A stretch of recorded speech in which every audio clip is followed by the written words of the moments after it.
11ویں امام علیہ السلام کا یہی شاہکار ہے۔ اگر آپ دیکھیں تو 12ویں امام علیہ السلام تو غیبت میں، لیکن ان سے پہلے کے جو 3 امام ہیں وہ کم سینی کے اندر گئے ہیں۔ 9ویں امام صرف 25 برس کے تھے، 25 ان کی ایج تھی جب ان کی شہادت ہوئی۔ 10ویں امام 41 سال کے تھے، 41، یہ بھی کوئی زیادہ ایج نہیں، اور 11ویں امام صرف 28 سال کے تھے، 28۔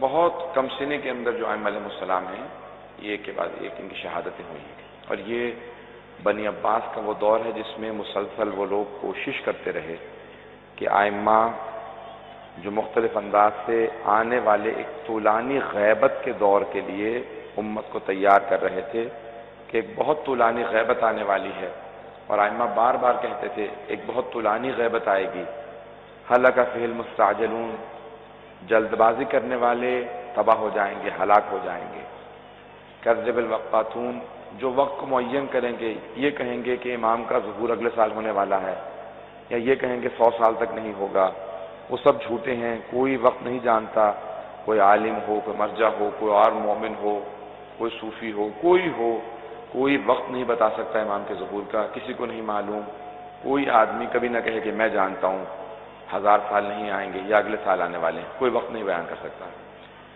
تو یہ مختلف ادوار کے لیے ائمہ تیار کر رہے تھے، خصوصاً یہ جو آخری 3 امام تھے انہوں نے ذہنوں کو تیار کیا تاکہ لوگوں کو معلوم ہو غیبت میں کیسے وقت گزارنا ہے۔ 11ویں امام نے بھی اسی انداز سے کیا کیا کہ اپنے ایک وکلا کا جال بچھایا اور 12ویں امام کا مسلسل تعارف کرواتے رہے۔ جواسیس یعنی جاسوس بیٹھے رہتے تھے امام کے گھر پہ، خواتین خدمت کے غرض سے، مرد آتے تھے باہر کھڑے رہتے تھے کہ سب کو معلوم تھا پیغمبر اسلام کہہ گئے میرے 12 وصی ہوں گے، تو 11ویں امام یہ ہیں، 12ویں نے انہیں کے ہاں آنا ہے، تو کسی طریقے سے جب معلوم ہو تو ان کو اسی وقت قتل کر دیا جائے، شہید کر دیا جائے۔ یہ بڑے بڑے دشمنوں کی سازش تھی۔ تو 11ویں امام علیہ السلام بے انتہا اختناق میں، بے انتہا کہہ لیجئے کہ ان کے اوپر جاسوس بیٹھے رہتے تھے، لیکن پھر بھی وہ اپنے پیغام کو پہنچاتے تھے۔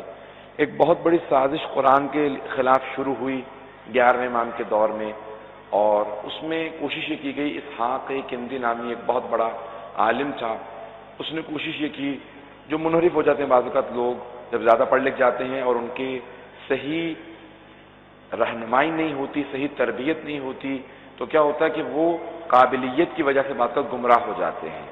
ائمہ کی مسلسل خدا کی طرف سے مسلسل ہدایت کی ضرورت ہوتی ہے انسان کو صراط مستقیم پہ رہنے کے لیے۔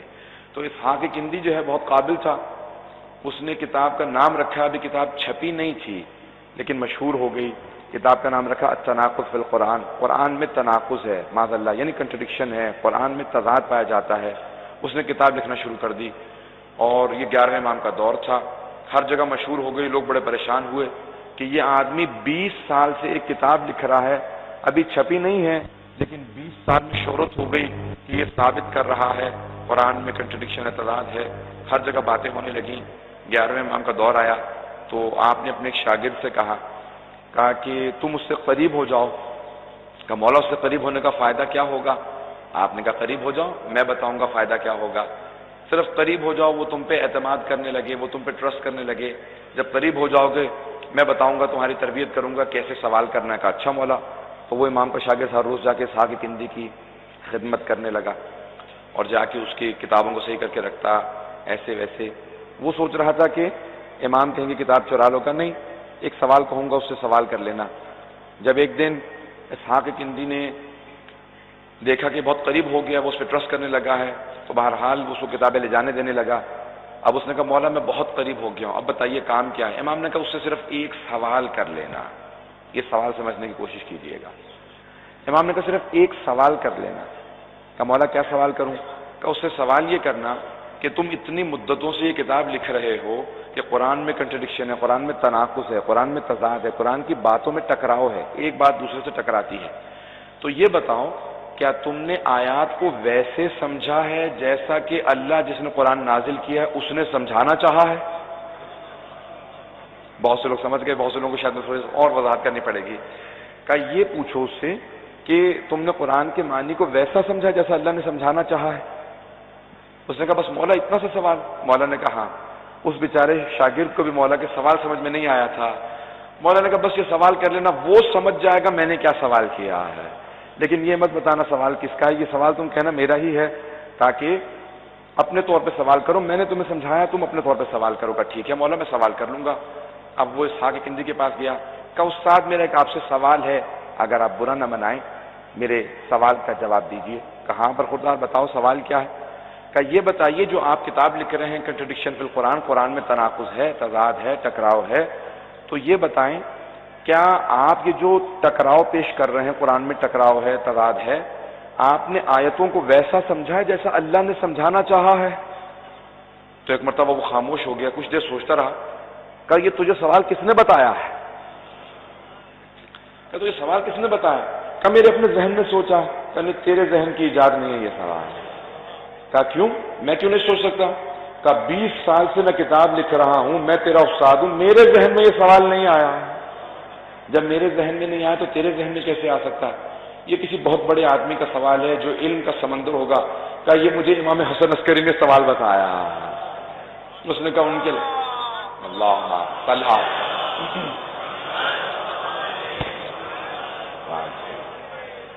کہا ان کے علاوہ یہ سوال کوئی نہیں بتا سکتا تھا۔ کچھ دیر سوچتا رہا، اس کے بعد اس نے اپنی کتاب اٹھائی اور وہ کنویں میں کود گیا۔ اس نے ایک ویل کے اندر، کنویں کے پانی کے اندر چھلانگ لگا دی، لوگوں نے اس کو بچا لیا، کتاب ڈوب گئی۔ تو لوگوں نے پوچھا تم نے ایسا کیوں کیا؟ کہا کیونکہ اس ایک سوال نے میری 20 سال کی محنت کو ضائع کر دیا، کہ قرآن کو جب میں ویسا سمجھا ہی نہیں ہوں جیسا اللہ نے سمجھانا چاہا تو پھر مجھے یہ کیسے پتا کہ اس کے اندر ٹکراؤ پایا جاتا ہے؟ جب اللہ کی بات کو ویسے سمجھنا چاہو جیسے اللہ نے چاہا ہے حضرات، تب بات واضح ہوگی۔ اسی لیے ہم کہتے ہیں کہ اہل بیت سے قرآن کو سمجھنے کی کوشش کیجیے، جب وہ سمجھائیں گے تو پھر معلوم ہوگا قرآن میں کنٹرڈکشن نہیں ہے۔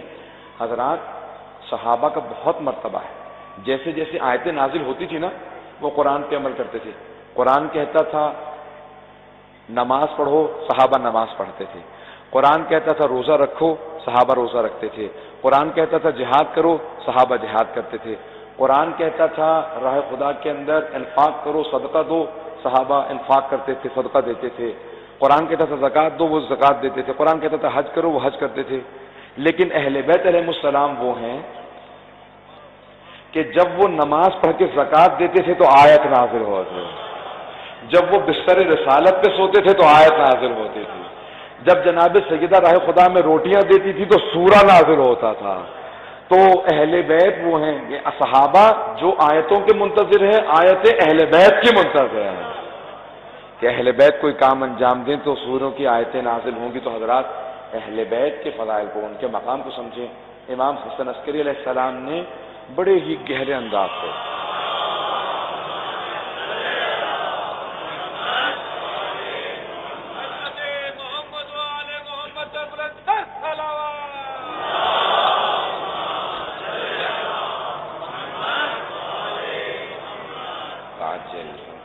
تو حضرات یہ دور تھا 11ویں امام کا جہاں پہ آپ ذہنوں کو تیار کر رہے تھے کہ قرآن کو سمجھو اور آل محمد کو سمجھو۔ تو مختلف لوگ آتے تھے، سوالات کرتے تھے۔ امام اپنے گھر میں سامرہ کے اندر جہاں پہ آپ کے بابا کا روضہ بھی تھا، آپ نے پورا اہتمام کر رکھا تھا، تو آپ مسلسل جتنی بھی اس وقت نہضتیں تھیں، تحریکیں تھیں، سب کو تعارف کروا رہے تھے کہ اہل بیت علیہ السلام سے سمجھنے کی کوشش کرو۔ آج ایک تفسیر بھی موجود ہے جسے منسوب امام حسن عسکری علیہ السلام کا منسوب ہے، لیکن لازمی نہیں کہ سب کچھ امام کا ہو، کیونکہ ان کے شاگردوں سے کوتاہی ہو سکتی ہے سننے میں، سمجھنے میں، تو اس لیے انہوں نے لکھا کہ امام نے جیسا بتایا تھا۔ لیکن ہر چیز ہمارے علماء کہتے ہیں کہ یہ امام سے نہیں ہے، لیکن انہوں نے اپنے طور پہ کوشش کی کہ امام نے جو کچھ کہا اور جتنا یاد رہا انہوں نے لکھ دیا۔ تو امام نے مختلف شاگردوں کو تیار کیا اور بہت بڑے بڑے راویان حدیث کو تیار کیا، بڑے بڑے علماء کو تیار کیا۔ اس کے فوراً بعد اصول کافی لکھی گئی، بڑی بڑی کتابیں لکھی گئیں حدیث کی، شیعہ سنی دونوں مکتب ہے فکر کے اندر۔ تو 11ویں امام نے سارے کے سارے اس زمانے کے مؤمنین کو، مسلمانوں کو تیار کیا کہ دیکھو رسول خدا نے جو وعدہ کیا تھا وہ پورا ہوگا۔ حضرات آج میں صرف ایک اور دو باتیں پیش کروں گا 11ویں امام کی زندگی سے، اور پھر 11ویں امام کے جو شہادت کے اور آخری امامت کے دور ہے اس کے متعلق بات کرنا چاہتا ہوں۔ صلوات علی محمد وعلی محمد۔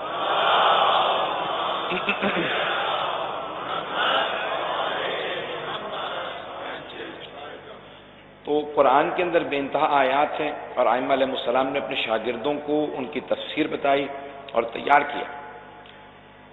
11ویں امام علیہ السلام نے کیا کیا کہ جو خمس کا نظام قائم ہوا تھا، تعارف کروایا، کہا کہ میرے وکلاء کو دو، اور وکلاء کو بتایا کہ کہاں کہاں مصرف ہو سکتا ہے، خمس کے مصارف کیا ہیں، یعنی کہاں پہ اسپینڈ کیا جا سکتا ہے، کہاں خرچ کیا جا سکتا ہے، اور پھر تربیت کرنے لگے۔ امام کے ایک وکیل تھے جو قم میں رہا کرتے تھے۔ قم کے اندر، قم شروع سے امام کے ماننے والوں کی ایک شہر تھا جو ایران میں ہے، بھی بہت چھوٹا سا شہر تھا تو بہت بڑا شہر ہو گیا۔ تو وہاں سے ایک وکیل امام کا گیا، اور ساتھ میں ایک شیعہ نے کہا کہ میں نے کہا میں جانا چاہتا ہوں تاکہ دیکھوں تو صحیح کہ 11ویں امام کے بعد وہ 12ویں امام کون ہوں گے جو پوری دنیا کو عدل و انصاف سے بھر دیں گے جیسے وہ ظلم و جور سے بھر چکی ہوگی۔ کہا میں جا کے امام سے پوچھوں گا۔ اب وہ آئے، جب سامرے آئے نا تو امام علیہ السلام نے فوراً اشارہ کیا، کہا کہ آج کا اپنا خمس مجھے مت دو، وہ جو 4 برس کا بچہ بیٹھا ہے نا اسے جا کے اپنا خمس دو، اس سے حساب کتاب کر لو۔ تو وہ شیعہ کہتا ہے کہ امام کے وکیل نے لے جا کے خمس کا حساب دینا شروع کر دیا۔ مجھے تعجب ہونے لگا کہ یہ کیسے امام ایک 4 برس کے بچے کے پاس بھیج دیا، بچے کو کیا معلوم ہوگا؟ تو کہا کہ بچے نے بغیر پوچھے فوراً کہنا شروع کیا، دیکھو اس تھیلے کے اندر اتنے پیسے ہیں، اس تھیلے میں اتنے پیسے ہیں، وہ جس شیعہ نے بھیجا یہ اس کو واپس کر دینا، اسے کہنا ہماری طرف سے ہم نے قبول کر لیا، تمہارے ہمسائے کے اندر ایک غریب آدمی رہتا ہے، یہ پیسے اس کو دے دینا۔ کہا یہ پیسے ہم نے قبول نہیں کیے۔ کہا مولا کیوں؟ کہا اس کے اندر اتنے پیسے ہیں لیکن جس شیعہ نے بھیجے ہیں نا اس نے اپنے ہمسائے کا حق مار رکھا ہے، اپنے بھائی کا حق مار رکھا ہے، ہم غصبی پیسوں سے خمس نہیں لیتے ہیں۔ کہا اسے کہنا واپس کر دے۔ پھر کہا کہ یہ جو تمہارا تھیلا ہے نا اس کے اندر اتنے دینار ہیں، اتنے درہم ہیں۔ کہا نہیں مولا اس میں اتنے نہیں ہیں، اس سے زیادہ ہیں۔ امام نے کہا نہیں، ابھی بیٹھ کے گن، جتنے میں نے بتائے ہیں اتنے ہی ہوں گے۔ تو انہوں نے گننا شروع کیا،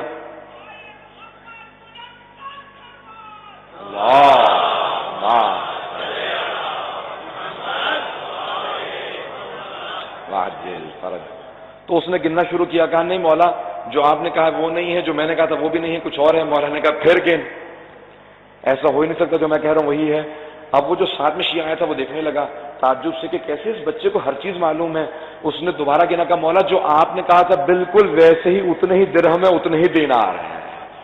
امام نے کہا یہ پیسے میں نے قبول کیے، جب واپس جاؤ گے تو تمہاری بستی کے اندر ایک بیوہ خاتون رہتی ہے، اس کے پاس یتیم بچے ہیں، ہماری طرف سے یہ خمس کے پیسے اس بیوہ خاتون کو دے دینا۔ تو اب وہ شیعہ بیٹھا تھا، اس نے تعجب کیا، کہا مولا آپ کون ہیں اور یہ آپ سب کیسے جانتے ہیں کہ بغیر تھیلا کھولے آپ کو معلوم ہے کتنے پیسے رکھے ہیں؟ آپ نام تک جانتے ہیں، آپ یہ تک جانتے ہیں کس نے کس نیت سے بھیجے ہیں، غصبی ہیں کہ جائز پیسے ہیں؟ امام نے کہا تو نہیں جانتا، میں رسول خدا کا وہ فرزند ہوں جن کا انہوں نے وعدہ کیا تھا کہ زمین کو عدل و انصاف سے بھرے گا۔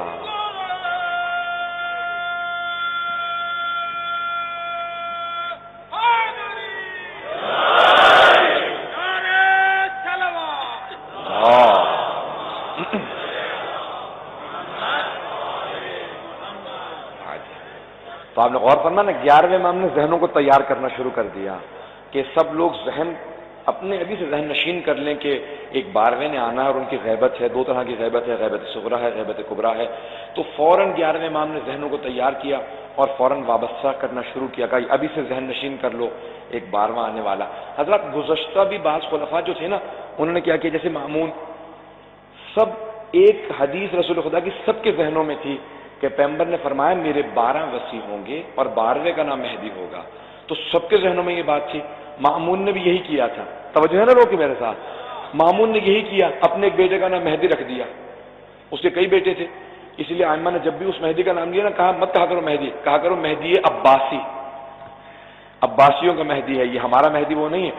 تو اس کے کئی بیٹے تھے، معتمد تھا، معتزد تھا اور یہ مہدی تھا۔ تو کیا کیا امام نے اب 8ویں امام کا دور تھا تو اس نے اپنے بیٹے کا نام مہدی رکھا اور وہ لوگوں سے کہنے لگا، کہا دیکھو رسول خدا کے جو چچا تھے عباس، میں ان کی نسل سے ہوں، اور رسول خدا نے کہا تھا کہ اہل بیت میں سے ایک مہدی آئے گا، دنیا کو عدل و انصاف سے بھر دے گا، تو یہ وہی مہدی ہے جو رسول خدا نے کہا تھا۔ اب کافی لوگ کنفیوز ہو گئے، بڑے پریشان ہونے لگے۔ تو اکثر اوقات وہ بلایا کرتا تھا، آواز دیتا تھا، بیٹا مہدی کہاں ہو، جیسے آواز دیتا تھا نا تو سارے کے سارے لوگ متوجہ ہوتے تھے، کہتے تھے وہ مہدی ہے یا نہیں ہے؟ تو 8ویں امام تعظیماً کھڑے ہو کے کہتے تھے وہ جو مہدی جس کے ہم انتظار میں ہیں اس کا باپ بھی اس کی تعظیم میں کھڑا ہوتا ہے، اور جس کو یہ مہدی کہتے ہیں، کبھی یہ مارتے ہیں کبھی بھائی مارتے ہیں، اسے کچھ معلوم ہی نہیں ہے کہ ہم جس مہدی کے منتظر ہیں وہ اللہ کی حجت ہے۔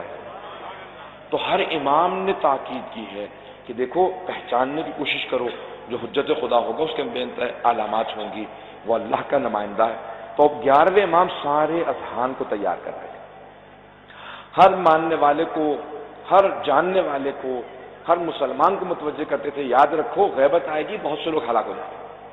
اور پھر امام نے کثرت سے لوگوں کے اندر، اچھا کئی لوگوں کو یہ شبہ تھا کہ بھئی جواسیس جاتے رہتے تھے، جاسوس آتے تھے، اور اکثر خواتین اندر آتی تھیں، کہتی تھی امام کی ازواج کے اوپر نگاہ رکھنا، جب بھی ولادت کے آثار ہوں فوراً جا کے خبر کر دینا بادشاہوں کو۔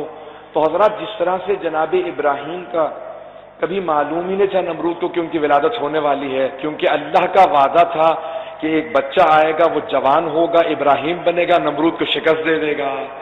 اسی طرح سے اللہ نے وعدہ کیا تھا جناب موسیٰ کے لیے کہ جناب موسیٰ کی ولادت ہوگی، جوان ہوں گے اور فرعون کو شکست دے دیں گے۔ تو اسی طرح سے اللہ نے وعدہ کیا تھا کہ کوئی مہدی برحق آئے گا۔ تو اب وہ سارے کے سارے عباسی جو تھے وہ بار بار امام حسن عسکری علیہ السلام کی ازواج کی جاسوسی کے لیے خواتین کو بھیجتے تھے، کہتے تھے بس ملنے چلی جایا کرو، دیکھا کرو کہ آثار ولادت تو نہیں ہے، اور آثار ولادت ہمیشہ چھپے رہتے تھے۔ تو جب جیسے ہی امام حسن عسکری علیہ السلام نے ایک رات نیمہ شعبان کی رات میں اپنی پھپھی جناب حکیمہ خاتون سے کہا کہ پھپھی جان آج رات ہمارے گھر میں رک جائیے گا، کیونکہ وہ جو 12ویں کے لیے رسول خدا نے وعدہ کیا تھا آج اس کی آمد ہے۔ آج حجت خدا پوری دنیا کے اندر جو عدل و انصاف قائم کرنے والا ہے۔ تو جناب حکیمہ خاتون نے بھی تعجب کیا، سوال کیا، کہا کہ بھتیجے آپ کی کون سی زوجہ سے ولادت ہے؟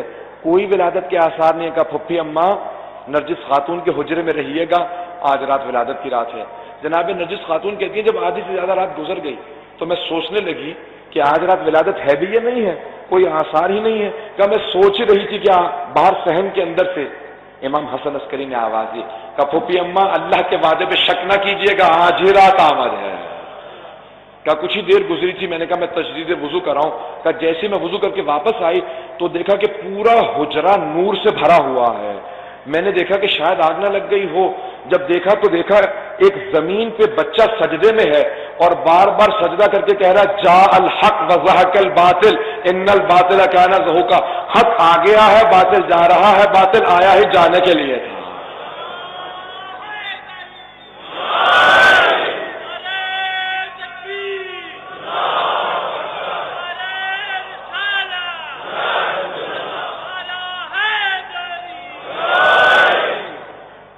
آپ نے غور فرمایا تو امام حسن عسکری علیہ السلام سب کے ذہن تیار کر رہے ہیں، کہا کہ دیکھو یہ آمد ہے۔ جناب نرجس خاتون کہتی جیسے میں نے بچے کو دیکھا نا، میں نے اٹھایا دیکھا کہ بچہ نہایت پر نور ہے، ایسی میں نے مخلوق دنیا میں صرف آئمہ کی شکل میں دیکھی ہے۔ بچے کو میں نے سلام کیا، بچے نے فصیح و بلیغ عربی زبان میں جواب دیا وعلیک السلام، پھوپھی اماں آپ پہ بھی سلام ہو۔ کہا مجھے فوراً 11ویں امام نے آواز دی کہ پھوپھی اماں میرے بچے کو میرے پاس لے آئیے۔ کہا میں فوراً بچے کو لے کے گئی، جیسے بچے کو لے کے گئی 11ویں امام نے اپنی آغوش میں لیا، فوراً چوما، کہا کہ سلام ہو میرے بیٹے آپ پر۔ تو اس بچے نے فوراً جواب دیا۔ جناب نرجس، جناب حکیمہ خاتون جو 9ویں امام منتقی کی بیٹی ہیں، امام علی نقی کی بہن ہیں، امام حسن عسکری کی پھپھی ہیں، اور وہ اسی زری میں ہیں جہاں پہ 10ویں اور 11ویں امام کا روضہ ہے۔ تو انہوں نے کہا کہ میں نے دیکھا کہ فصیح و بلیغ عربی زبان میں 12ویں امام نے کہا سلام ہو میرے جد رسول خدا پہ، سلام ہو میرے جد علی مرتضیٰ پہ، سلام ہو میری دادی زہرا پہ، سلام ہو حسن حسین میرے اجداد پہ، اور پھر سب کے نام لے کے کہا بابا آپ پہ بھی سلام ہو اور مجھ پہ سلام ہو، اس کا خالق کائنات نے اس خاندان کو چن لیا ہے کہ زمین پہ عدل و انصاف قائم ہو جائے۔ کہا جناب حکیمہ خاتون کہتی میں انتظار میں تھی کہ اچانک چاروں طرف سے نور کے پرندے نازل ہونے لگے، میں ایک طرف فوراً گھبرا کے ہٹ گئی، دیکھا کہ چاروں طرف سے دیواروں پہ نور کے پرندے بیٹھے ہوئے ہیں، ایک پرندہ بار بار آتا ہے نور کا، جیسے پرندہ نما ایک چیز ہے، بار بار آتا ہے، 12ویں امام کے کان میں کچھ کہتا ہے پھر چلا جاتا ہے۔ میں بڑی پریشان تھی، اچانک 11ویں امام علیہ السلام نے کہا پھوپھی اماں یہ ملائکہ ہیں جو اللہ کی طرف سے آسمان سے نازل ہوئے ہیں، اور یہ جو آپ بار بار دیکھتی ہیں نا کہ کان میں آ کے میرے بیٹے سے کچھ کہتا ہے، یہی جناب جبرائیل ہیں جو کہتے ہیں کہ آپ اللہ کے ولی ہیں، ملائکہ نے آپ کو سلام بھیجا ہے۔ تو یہ پورا کا پورا نظام ہستی رسول خدا کے 12 وصی ہیں، رسول خدا کی آل ہیں، ذریت ہیں، تو ہم ایک 12ویں امام کے قائل ہیں جو غیبت میں ہیں۔ امام حسن عسکری نے سارے اذہان کو تیار کیا، بچے کی تربیت سے لے کے جب 5 برس کے ہو گئے مسلسل تعارف کرواتے رہے۔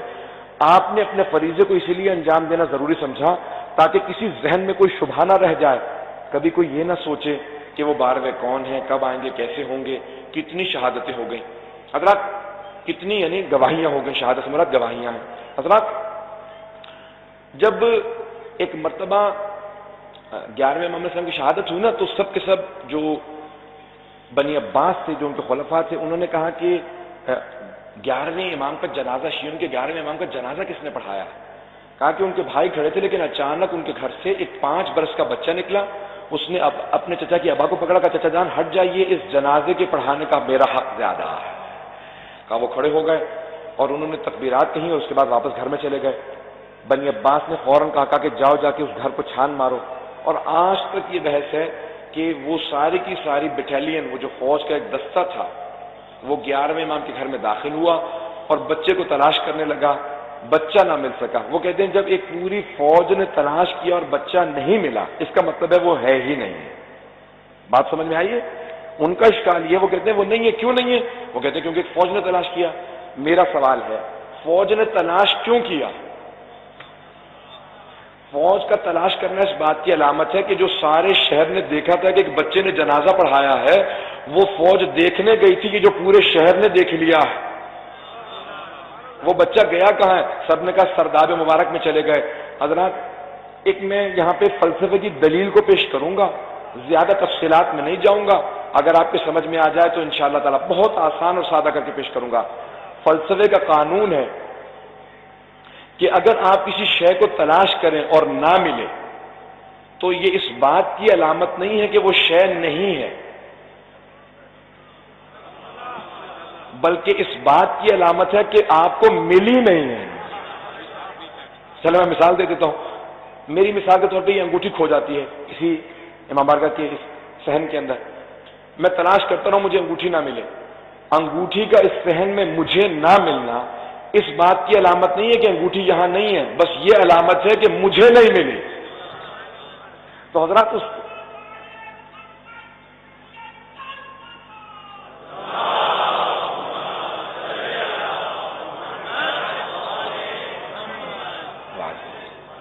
آپ نے غور فرمایا؟ تو فلسفے کا قانون ہے کہ اگر شے کوئی چیز گم ہو جائے اس کو تلاش کرو تو نہ ملنے پہ یہ دلیل نہیں ہے کہ وہ شے نہیں ہے۔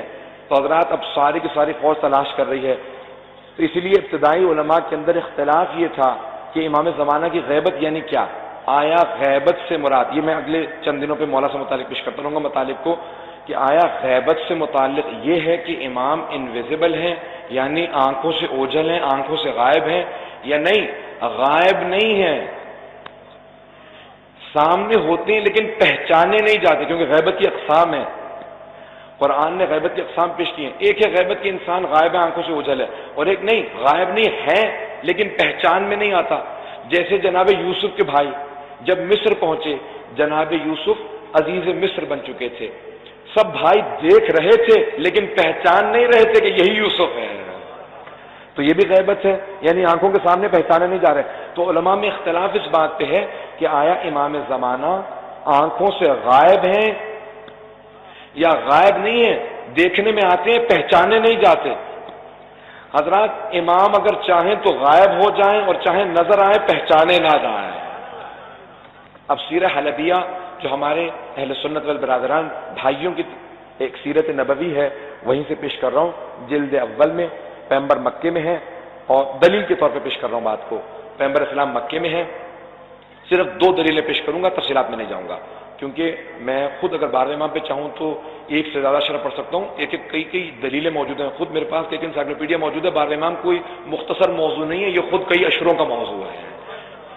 تو کیا کہ 2 دلیلیں پیش کر رہا ہوں۔ تو جناب سیرہ حلبیہ کے اندر الفاظ ہیں کہ جناب ختم مرتبت پہ ام جمیل ابو لہب کی بیوی، وہ کیا کرتی تھی، آ کے اذیت کیا کرتی تھی، اجرے پھینک دیا کرتی تھی، توہین کرتی تھی پیغمبر اسلام کی۔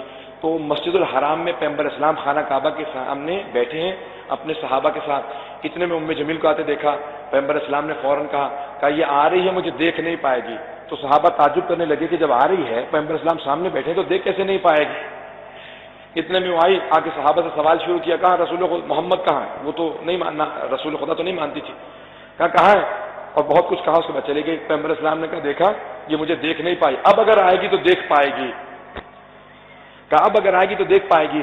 کہا یا رسول خدا یہ کیا چیز ہے؟ کہا میں قدرت رکھتا ہوں، اختیار رکھتا ہوں خدا کی طرف سے، جسے چاہتا ہوں نظر آتا ہوں، جسے چاہتا ہوں نظر نہیں آتا.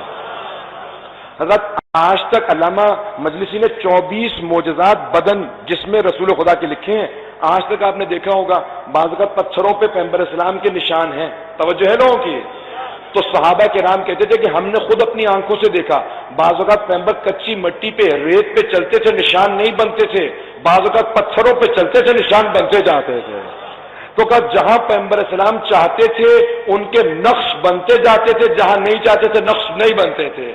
جس کا اتنا اختیار ہو کہ پتھر پہ نقش چھوڑ دے اور ریت پہ نقش نہ چھوڑے، تو پھر دلوں کی بھی یہی کیفیت ہے کہ جس کے دل پہ